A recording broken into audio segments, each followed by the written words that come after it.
Hey, hey, hey, it is an unstoppable day. Welcome to another episode of From Felons to Fabulous. It's all about the mindset. I am your host, Terrence, the unstoppable Coach Leffridge, along with the beautiful, vivacious, and ever entertaining, the professor herself, Brenda Ringwood. Hi, Brenda, how are you? I am absolutely unstoppable.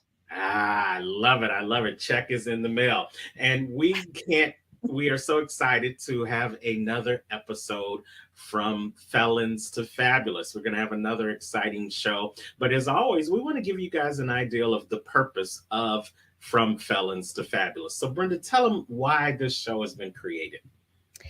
It's created because we're just regular people that want a chance in life. And there are challenges and roadblocks put in a felon's life that stereotypes them, that bring negativity and brings all these things that are hurdles for us to jump over just to have a normal life. And it's not right. It's time to be heard because people can change. If a person who is not a felon changes, we tend to accept that, right? Yeah. But we don't want to accept the fact that somebody's been to prison can change. And we're just people, and change is possible if the individual wants it. Absolutely. And this show is all about change. And we know that in there are felons that have done their time for their crime and now they want to come out and shine, but they struggle with what to do now that they have been re-entered back into society. So this show, we bring on ex-felons who are doing fabulous things in their life, in their community, in their country, wherever they are, so that you can know that if they can make the change and they can go from felon to fabulous, if you stick and stay, take notes, and put things into action, then you can go from felon to fabulous too. Now we have another great guest. So Brenda, why don't you introduce this phenomenal person and then we'll jump right into our interview. This guy, I met him a couple weeks ago. He was a connection of a connection. And he's got a fascinating story because he's truly changed his life. And when I say that, he went out, he got a job. He went out and became productive. He also went out and gives back to his community. Not only does he do that, he's also started a business on the side, which is turning into his regular income. That is what the American dream is all about, right?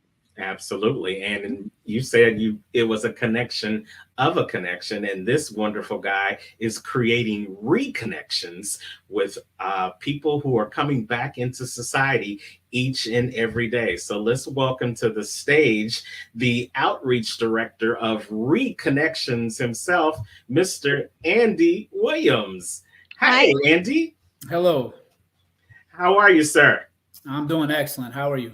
Well, we're doing fine. Thank you so much for taking some time out of your schedule to join us here on From Felons to Fabulous. And what we like to do at the beginning is give people an opportunity to introduce themselves to our audience because we know you can introduce yourself way better than what we said in the script. So take about 30 seconds, Andy, and let them know who you are. Thank you, Terrence. Well, my name is Andy Williams. I am a returning citizen, as they've already said. Currently, I'm outreach director for a nonprofit called Reconnections that does help returning citizens, men and women, trying to reenter into society through coaching, education, and employment. I also have a full-time job, and as she said, a cleaning business, a small commercial residential cleaning business, and a proud grandfather, husband. And yeah, that's a little bit about me. That's nice. That's nice. But before we actually get started, tell us how long you served and where you served your time. So I served my time in Michigan, and I served 26 and a half years inside prison. It's a long time. I was incarcerated in 1992, and I was released in September of 2018. And since then, look what you've accomplished in just 4 years. Yeah. Mm-hmm. Yeah. I truly believe, I love Bren when we talked about, our definition of fabulous and it being about mindset. And that was just one of the things I enjoy so much, is that we have the ability any second, any day, any time, any of us to completely change our life. I mean, all we have to do is make that decision, and a lot of times we may focus sometimes and maybe bad decisions get more attention, but you can make good decisions for your life just as quick as you can bad every day. And that's just something that I've learned and I embrace. I think one of the things that really stood out to me doing time, there's a lot we can unpack, but was the freedoms. And the first thing that I found was my spiritual freedom, truly. But then there's other freedoms, there's social freedom, there's financial freedom, there's physical freedom. And, you spend all those years. And what I tell guys, men and women, to make decisions for yourself or to do things that truly, meaningful things for your life, for your family, because it truly is out of your control. But then upon release, you've been empowered again, Brent, as we've talked about, to do, some of the things I'm doing. And, I only share with the other men and women that success to me truly is it's different for everybody. We all define it differently. It means different things to us. But I think when we can get to a place in life, when we're doing exactly what we want to do and we're happy, I believe that individual is successful. Happiness is key. And you said exactly what I preach about. I tell people all the time, my definition of success is happiness. Because without happiness, none of the other things matter. If you're miserable, what's the point? Right. When you've done decades in prison, tell me how you felt when you first got that sentence and you realized how much time you were going to be doing. What went through your mind? Well, I was 17 years old when I received that sentence. I received 32 to 50 years. And I think if I had to use one word to describe that feeling, it would just be hopeless. At 17 and, have never been in trouble, never been to jail or prison. And just to know that you're going to do life in prison, it's hopeless. That was exactly the feeling.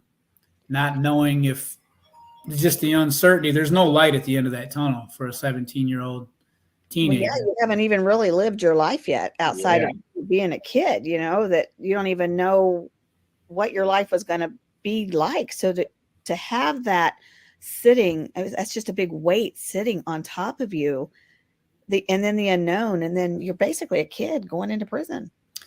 And that was some of the challenges coming home. And I know that's some of the things that you talk about and deal with. And it's just having zero life experience. When I went to prison, I lived with my mother, and I'd never rented, had an apartment, never owned anything. I don't even think I ever handled more than $200. I mean, as far as cash is concerned, just no life experience. And on top of that, growing up I had a stepfather. It was a poor relationship. That's kind of a long story. But I mean, most young men women too, but growing up without a father, they have an old proverb that says, anyone that doesn't teach his son a skill teaches him to be a thief.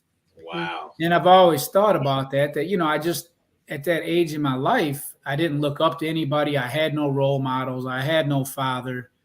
I was just making terrible decisions, and poor choices and friends and, so kind of lost at that age. Yeah. At that age, you know the difference between right and wrong, obviously, but sometimes we let that peer pressure and what other people say, it really affects us more so as as a kid than it does as an adult. Not that it doesn't affect you as an adult either, but you're right in that I'm still learning about life. And then you get slapped in a prison cell. Yeah. Wow.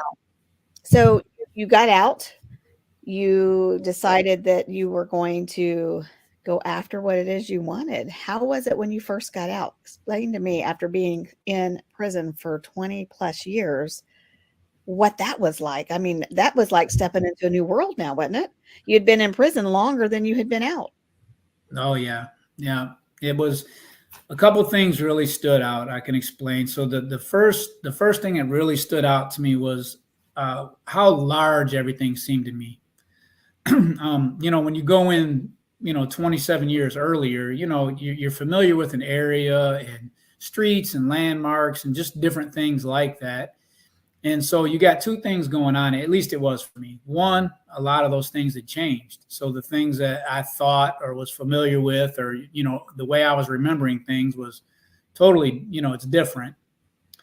And so that was one of the challenges. And of course, then the other one is just absolutely not knowing how to do anything. I mean, I could give you examples.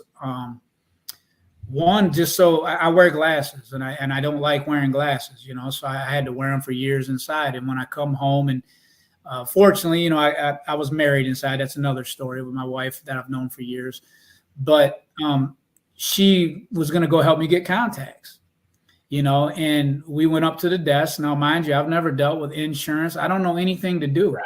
Yeah. So the first place we go, her treat, I'm going to go get you. We're going to get contacts. We're going to go see the eye doctor. And we go to the front desk, and there's a couple nice ladies. They're asking for insurance and this and that. And my wife leans over and tells me, "Hey, I'm going to go to the bathroom." And I literally had to tell her, "No, you're not," because I really did. And we laugh about it to this day because I was terrified because I had no idea what to do. And you feel like, just for example, using that. So that appointment, I got to go in and see this eye doctor. Now I'm just walking home after 27 years and I have no history. So even the friendly questions of, so what do you do for work? Or, how, just the basic things that all of us can answer. I had nothing, and even in this case, he wants to know, well, what kind of work do you do? Because he needs to know how to help me with glasses or my vision. You do a lot of work up close, or, are you a laborer? What's your stress level going to be? Yeah. Yeah. And I say, look, dude, I just got out of prison. I don't know. I mean, what do you say? Yeah. I had to deal with that at the dentist, and I actually had to just, I'm honest. So it's one of them you don't want to share if you don't have to, but when you're really pressed, Right. And one of my dentists, the hygienist, just asking questions. I said, I just had to level with her. Look, I've been incarcerated. So I don't have a history. I don't know. Because, they want, well, where have you been? Where are you coming from? Who was your former, So anyway, it's just a lot of that. So you asked my challenges. I mean, that was just right out the gate. And it took a long time. And that's not including just how to do everything. My wife takes me to lunch. I don't know how to pay for a meal. You go to Applebee's, they got the little things on the table, you can pay right from your table, from the seat. Right. I've never used a credit card, I go to a gas pump, they're showing movies at the gas pump, literally they didn't have that, cell phones. When I went in 92, they didn't have internet. They didn't have, cell phones like we have now. So there's just so many there were a lot of challenges. You came out a whole new world, technology, literally information. I mean, everything now is at your fingertips, where before I think you went in when we still had pagers. Yeah, that's exactly it. That's about the time I went in was with pagers, and the cell phones used to be the big suitcase ones, right? Right. The phone in a bag. Yeah, correct. But an actual car phone. Yes. Yeah. But getting out and understanding what web browsers are and this and that, it just no idea. How did you overcome this? What prompted you to do what you're doing now? Well, that vision started when I was still inside. One of the things that really opened my eyes, it was modeling. So, there was a man that I seen that I knew inside, and, his wife, and he must have had about 5 kids, but he was a business owner. And I didn't see that he was really acting totally responsible, really. But, just the fact that he could own a business and that his wife come up, and I remember him telling me, she takes care of it while I'm in here, which was unfortunate. But I remember thinking that, if he could do it, and I knew him, I'm like, well, I could do that, having never been exposed again, because, I was a kid coming in. So that was the first time I had that thought. And then the thing that really, I used to love to read. I still love to read, but I used to read a lot, and one of the books that thing you do in there.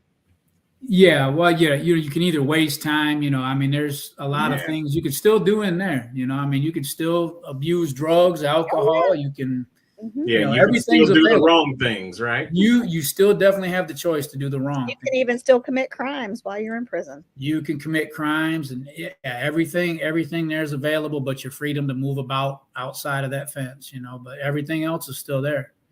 But there was a book to answer your question. Though I read, and a lot of people are probably familiar with it. It was old at the time. Was Robert Kiyosaki, Rich Dad Poor Dad, and that was the first time that there was just a shift in my thinking that, I could have financial freedom. I knew that coming home, I wasn't going to be able to do things the traditional way. When you're 20, they tell 18, you go to college and get a job and start saving, and the miracle of compound interest, and 65 retire. Well, when I'm coming home at 45 with 20 or so years to retirement, that's just not an option. No, it's not. You're starting over. Yes. Yeah, I mean, you still have 20 some years to go before you can retire. Correct. If you were to start a regular job right now and Correct. stay at that same job to earn the retirement. And you can imagine all the many opportunities I had coming out with my criminal past to get a job that would support me. You were just very well sought after. I mean, people were knocking down the doors to get to you, right? Absolutely. So I'm fascinated by the fact that Rich Dad Poor Dad was a book that you read. How did that inspire you, and did that motivate you in a different way than up to that point of your incarceration? So that taught me about financial freedom, was what, key word that I always, share with my wife and stuff like that. But that was the first time I really understood what passive income is. Okay. And how to create wealth, and it's not that I aspire to be rich, but I just want the same things that other people want, right? We want to be able to retire. I want to be able to take care of my family and kids and grandkids. And, so that was the path. That was something I seen. I love business. And the more I read about it, and then towards the very end of my incarceration, I was able to take some college courses. They finally reintroduced that, which they didn't have for many years in the Michigan Department of Corrections. But I was able to get a business certificate from Jackson College. So, expose myself to it that way a little bit. And beyond that, I thank God personally. It's just, I believe that we got to be able to recognize opportunities. And I believe, like you both know, with the right mindset and doing the right things. And, and when you see those opportunities, you got to take them. And I've been blessed to see a few, and that's just exactly what I've done. I've capitalized on that. Well, it's nice to see that you came out with a mindset to still succeed, instead of the mindset of, look what all I've lost. How am I ever going to make it through this? Nobody's going to want to hire me. And I know we think about that, but you still worked through that, because it's so easy to just give up and to go back to what you know, even if you go back to what you knew at 17. Yeah. It's easy to do that. And you didn't. You stepped out. And, many will say, well, 4.5 years isn't that long. It's a lot of time. It's a lot of time for you, coming from where you've been from for as many years as you've done, to come out. It's almost like stepping foot on another planet. Yeah. The way our world has changed, and you adapted to that, you embraced that, and you went forward. And I'm not talking about making tons of money. I'm talking about your mindset. You didn't let it stop you. And what I love about it is, many times when we think of people who are incarcerated, we think of them just counting the time. Mm-hmm. Just watching, putting the X on the wall or putting the X on the calendar. This day's gone, this day's gone. But you actually made the time count. You didn't wait till you got out to make something of yourself. You started the process of making something of yourself. You started changing your mind, and you started filling your mind with positive things, with inspirational and aspirational things. And then you moved into, as soon as that opportunity to get college credits and get some courses under your belt, you took that opportunity, where there's probably some other people that didn't take that same opportunity. Do you feel what you did behind bars helped you become the fabulous person that you are today? I think it's really, Terrence, shaped my life. I think there's a process to time. I mean, you go in, there's a lot of adjustments. And I think the hardest thing about doing time is what we find out, especially if you do a length, is that you find that you're existing. A lot of times, and that's a hard thing for human beings to do, to Yeah. just exist in something that they feel is meaningless and no purpose. It's tough, and I think prison is especially hard on men and women that want more. Mhm. So what I mean by, like, if you don't want anything, a lot of men and women can do good in prison, right? They give you a few games and you can lift some weights and hang out with your friends. But I think when you get to the point in your life that you really want something for yourself, for others, you want to make a difference. And I think when you find men and women in that position, that generally when we recognize and realize, that we've hurt people and just, the things that we've done, there's that desire to want to change and make things right. A lot of people, I think, in my opinion, that people, and I see that a lot in the work that I do with the men and women coming out of prisons and jails, is that the ones that have changed their mindset, they want to make a difference. They want their life to count for something. And so I feel like that did that for me. Just existing in there it's torture. It's not even the conditions. It's not all the other things that could go wrong, but when you're just forced. But on the flip side of that, Terrence, I think there's, when I say spiritual freedom, I mean, there's that. And then there's just freedom of mind too, right? So, I mean, you can't lock the mind up. Nope. And as you touched on, everything you put in, I believe 100%. That's why I love this show. It is mindset. 100% it's mindset, because you can take people. It's not the environment. You can take different people. Take two guys that were in prison for 30 years and you come out, one does great, one don't. It's mindset, and I've always believed that if you have, and it's a saying I'm borrowing, I know it's been said many times, but if you have a strong enough why, you can overcome any how. Absolutely. That's right. So coming home and wanting things, I'm gonna do it. That's just all there is to it. I'm gonna do it, and it's the way you see it. So you get to think negative or positive. So I see everything that comes into my life. It's a learning experience, and that's just all it is. I don't see it as something going to set me back. It's just an opportunity to see what's right or wrong with the situation and just keep moving, because everything I'm doing in my life should be moving me towards my goals. Absolutely. You did something most people won't do when you got out. You went back to working with people that are coming out. Some people want to get as far away from it as possible, but you chose to help those that are re-entering society again. Why that? Years ago when I was and it happened to me personally too, there's a lot of prisoners that experience. So there's a process of losing everyone you love. I mean, this is just common. And in the way I look at this, anybody all they have to do is go into a prisoner's visiting room in any facility, probably in the United States, see how many people are in that visiting room, look at the population.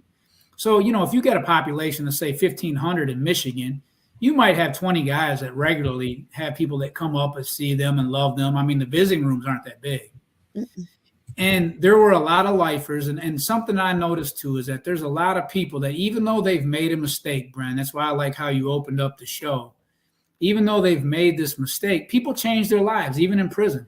Some of the best men that I look up to and admire are still in prison and never getting out. They're never getting out. And I know for a fact, if they had that opportunity, that they would do well. But they made a mistake at 20 years old that, they're paying the ultimate price for that, And our government doesn't seem to believe that people can change even while they're in prison. Once you get that sentence, there's no reevaluating later.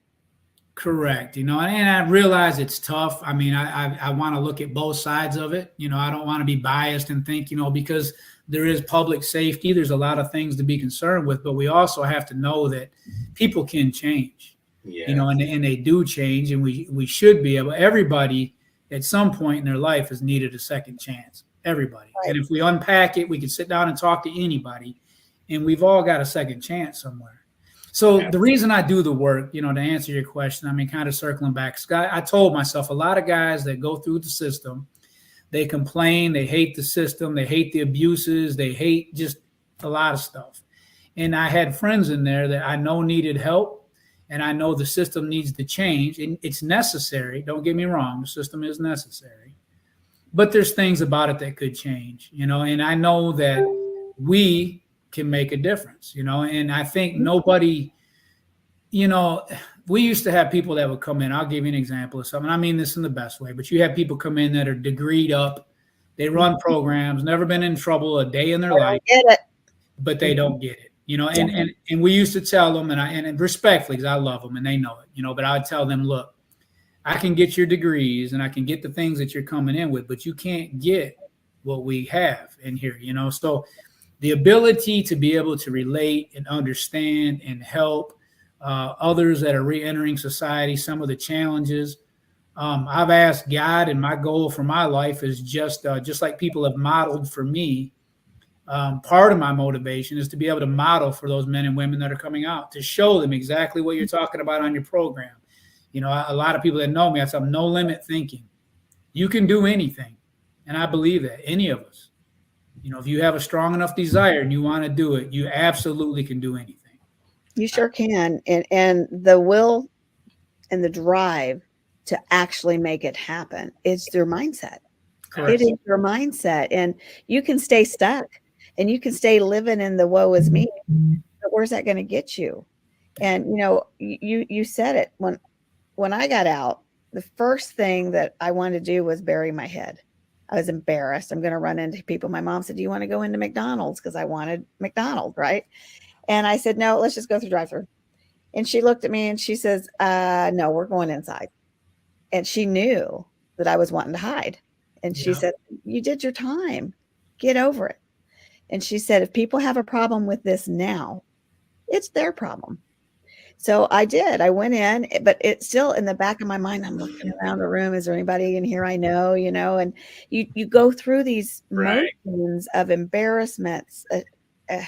You're ashamed. You go through all of these things that you think because of where you came from, that your life is over. And I finally just said, no more. No more. I can do whatever I want to do because nobody can take my experience or my education or the way that I feel away from me. And when you said spiritual, I had my come to Jesus meeting while I was in there many times. I mean, many times, like for the first year, right? I was a believer before I went in, but my life was so deep in sin that you wouldn't have known it. What was coming out of my mouth was not the way I was acting, right? Yeah. So I said, okay, God, I'm going to do it your way this time. I'm going to let you lead this. And I never would have ever dreamed that this is what I would have been doing if you would have asked me this 4 years ago at all. Yeah. So we have a lot in common there because 4 years can make a difference. 1 year can make a difference. 1 week can make a difference if you have that mindset.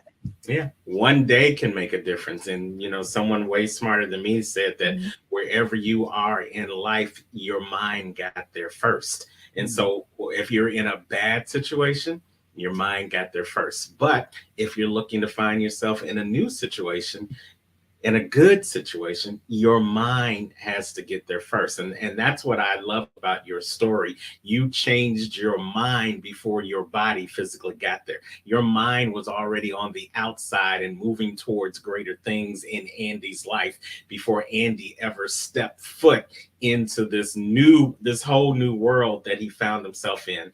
And because of that, you're doing great things. You've made great connections. And what I love about your organization, now you're making reconnections. You're reconnecting other people with this brand new world and helping them through the process as well. Tell us a little bit more about the organization, and then tell us how they can reach out to you if they want more information about your story or about what you're doing right now, Andy. Absolutely. So Reconnections is a nonprofit organization in Flint, Michigan. We serve around the Genesee County area. We help people. Each year in Flint, there's about 400 people that are released, returning citizens come home to Flint, Michigan. And out of about them 400, there's about 100 that reach out for help. I'll back up to say this. When I was ready to come home, so now you guys know I went in at 17. And when I come home at, a week from being 44 years old, I asked them what resources were available in Genesee County. Now in Detroit, I know you're familiar with Detroit, Michigan. There's a few things down there, you can go here or there, but in Flint, I remember them telling me there was nothing. I mean, there wasn't even a pamphlet. There wasn't a phone number. There was nothing they can give me.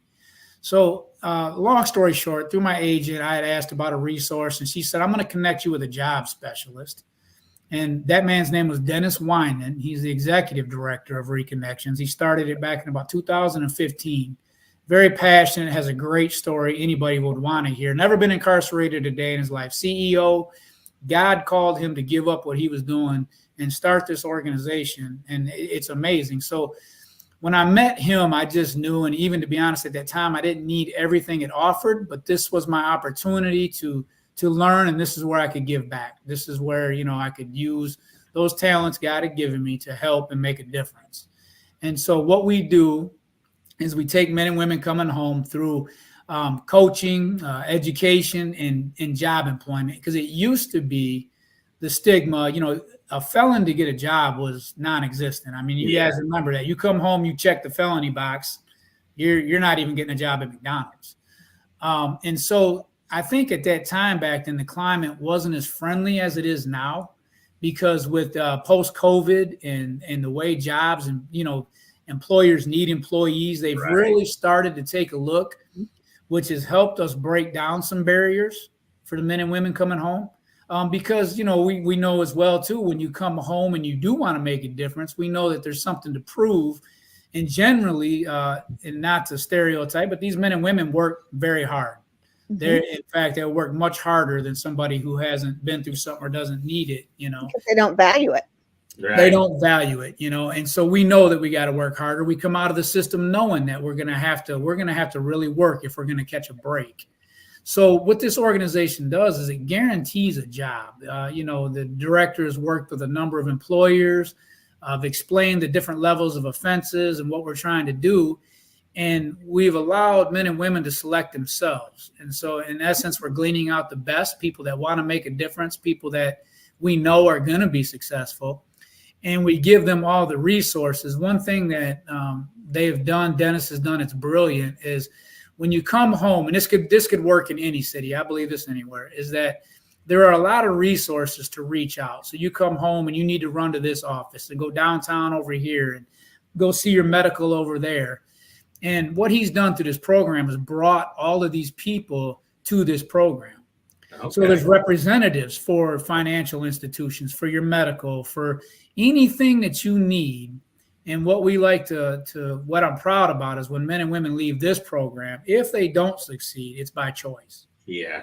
Because every resource has been given to them. So at the end of this program, it's a 5-week program, intentional, because we know that the first pressing thing that everybody needs when they come home is a job. Yeah. Right.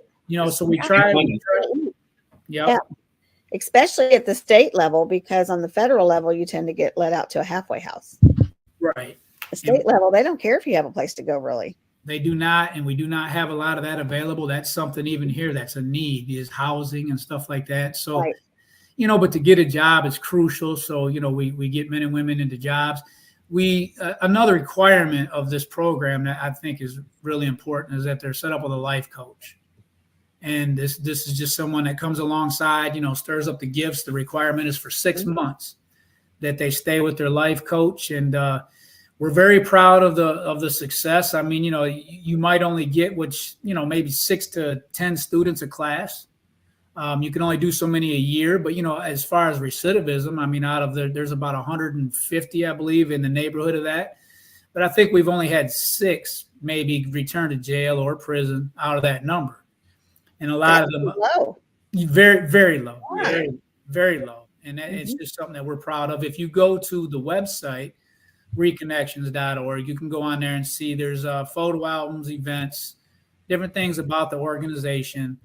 So you can check us out. I'm in a class. I'm a graduate of it as well. So you can see me in, I think, class 15, I believe.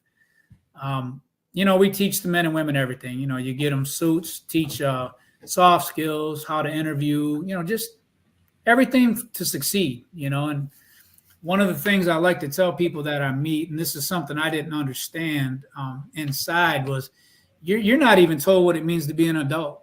You go to prison at 17, who's teaching you, right? Yeah. And who do you got guiding you in there, But it was a long time. Sometimes not the best people. Right. sometimes not the best, you know, and it's a whole different culture. We know that, Bren, and you know, inside there, there's things that you got to unlearn, you know, going in and That's out. a true statement. Yes. Yeah. You have to unlearn some things. I couldn't have put it better. Well, you know, I think the importance of reconnecting people to society is like, so when you go into prison, it's a total, you know, well, here's your mindset too, right? I mean, it's a culture change. You have to change. Mm-hmm. You have to change. There's a whole new set of laws that govern things, and you know, it's just life is different, and you have to get, you know, used to that. And so when you come home, there it's the same thing. You know, all these things that you've learned in there that's kept you alive for 30 years, you need to unlearn again and adapt when you're coming home. Yeah. Right. And it's really tough. I mean, it can be tough, you know. It absolutely is. So give us some words of wisdom to our viewers that have been out, that feel they just aren't where they need to be. Give them some encouragement. Well, my encouragement is that I believe, as I've already said, you can do anything. One of the greatest feelings I think for all human beings is that we are in control and have power over our lives. And I think when things go bad, sometimes we can make excuses, but when they go well, we're proud and we love those moments. And I think we get to choose each and every day. And I think my advice to kind of back up to what Brent said is that, you know, put God first. That's just something when we talk about mindset, I think of Romans 12:2, without getting too preachy, you know, be renewed by the transforming of your mind. That was part of my process, not just the book, but, you know, it really began when I just told God. And, you know, there's a scripture that says you got to lose yourself in order to find yourself. Yes. Yeah. Mm-hmm. And I really believe that. I think we get to a place in life where we're totally, you know, we've suicidal, we're tired, we're ready to give up, meaningless, hopeless, all those words we talked about. But, you know, God, it's, you know, he will open up our eyes, and it's God that gives us purpose, that gives us meaning, that really can change your whole life. So, I mean, I guess that's the greatest words of wisdom I could give anybody, you know, put God first. That's great advice. It worked for me. Very It's what good. got me out. That's what got me out early. Change your whole life. Everything changes after that. It sure Very does. good advice. And we're so glad that you shared that. We're so glad that you went from hopelessness going inside to fabulousness coming out.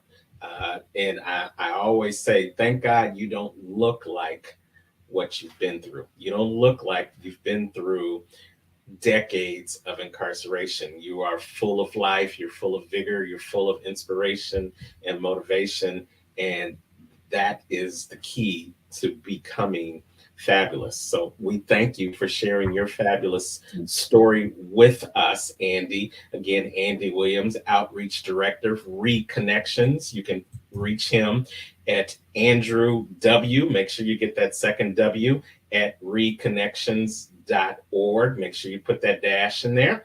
And you can go to their website and see all the fabulous things they're doing in Genesee County, www.reconnections.org. Andy, we thank you so much.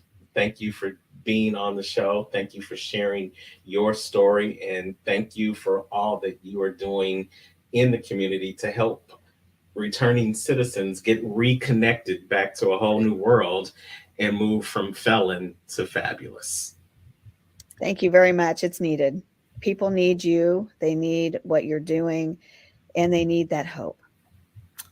Bren, Terrence, thank you both. And I would just say continue being fabulous. But God bless you both on the work that you're doing. So thank you. God bless you too. Stick and stay after the recording. Okay. That is Andy Williams, you guys. Andy Williams, he is the outreach director for Reconnections. We thank you so much for being here with us today, Andy. And you guys, that is a wrap. That's a wrap for another episode of From Felon to Fabulous. I think it was a great show. What do you think, Brent? You know, I love anybody that has a story of change. Because, that's what I'm about, is I'm about Yeah. change. But, with change, you have to have forgiveness, you have to have acceptance, and you have to have a vision. People say, what do you mean? I have a vision to change. You got to know where you're going. Yeah. You got to know where you're going. If you don't know where you're going, then what's the point, right? Yeah. And, So, and as Andy said, you have to have that mindset to go from just existing to living, That's right.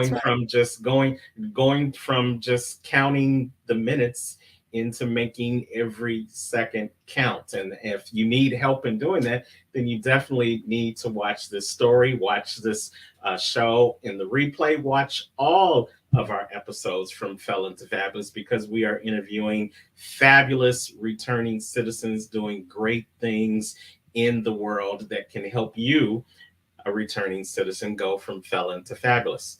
And hey, maybe you might be interested in being interviewed for the show. Well, we want you to just go on over to FromFelonToFabulous.com, fill out our contact form, give us a little bit of information about your story, and who knows, you might be the next guest on From Felon to Fabulous. You can get that contact form by going over to our website, which is scrolling on the screen at the bottom, www.FromFelonToFabulous.com. I've been your host, Terrence, the unstoppable Coach Leffridge, with the impeccable professor of change herself, Brenda Ringwood. This has been another episode of From Felon to Fabulous. Take care. Bye, guys.